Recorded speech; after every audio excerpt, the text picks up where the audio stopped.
intellect, which is an acquired self. Yeah. Things we've learned, conditioning from our families and society and school. Right. And then our essential self, that beautiful spirit that took the first breath. And that spirit is your divine nature. And it knew everything. And it knew exactly what to do. And it's connected to the all. So when I say love yourself, I really encourage people to define themselves as that beautiful spirit. Right.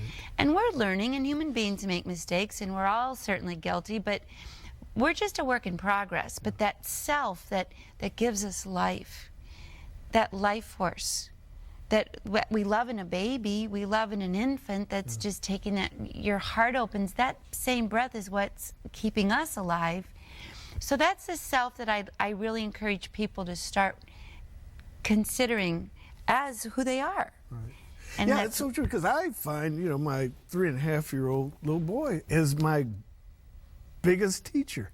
I mean, I learned so many things from him because he is open and he has wisdom. And doesn't he seem to love himself? Yeah, it's an amazing thing. So once we breathe, right, that's the first step. Our second.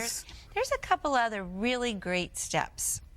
And here's one I'd like to encourage, because I feel that it can affect a change very quickly. Move physically.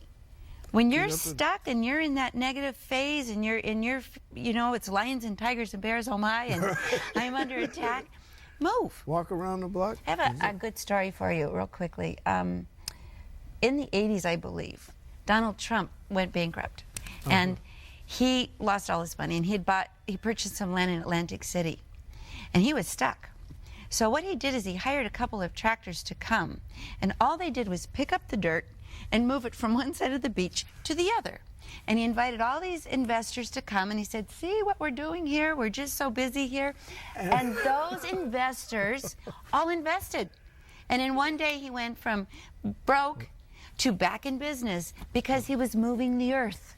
Wow. And I think we can use that as an example of we need to move our earth instead of be landfills. We need to get up. We need to walk. It's a change of vibration. And if you're stuck and negative, go for a walk and look around at all that is in present time. There's the sun, there are the birds, there's the traffic, there's kids playing in the park, there's the leaves bursting on the trees. I'm alive. And it'll change the energy and vibration, so you're relieved of that fear and negativity that takes all your freedom away. So that's another being simple. Back in the flow of life, being simple. Outside of that cocoon. Yeah, move. Yeah. Move it. You know, and so it takes me to another tool. And this is a very good one, and one you can appreciate because you use this, music. Yeah. Yeah. Music shifts the vibration from the intellectual fear to the heart, which opens and expands. And another interesting, fun anecdote is Einstein was asked, how did you discover the theory of relativity? And it changed the face of science. Yeah. And he said, I didn't discover it. I wasn't looking. I was listening to my favorite piece of music, and the entire thing dropped in. Wow. So music expands your consciousness and allows you to be receptive to new creativity, new ideas intuitively. It heals the body. It relieves stress. It gets the joy, that serotonin going back into the bloodstream, and activates the pineal gland, which is the visionary part of us. So those are just a couple more simple steps.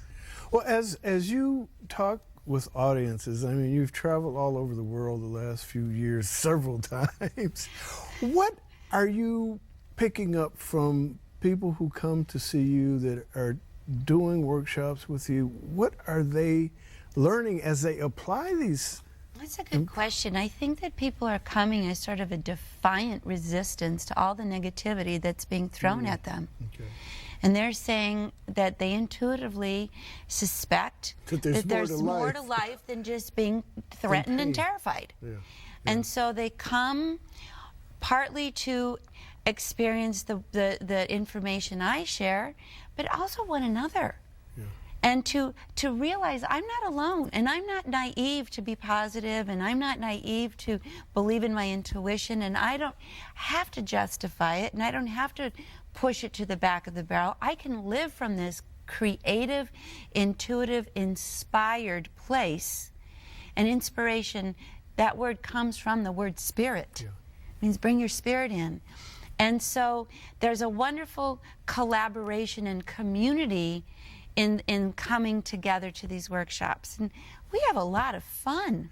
The things I suggest, we do move, we do sing, we do dance, we do interact, and we change our vibration. And when you're doing these workshops, there's standing room only because people really want to do that. Because I say that we are the ones who will change and heal the world. Yeah. And our time is now. Yeah. And we will do it by changing our identity from being fearful and being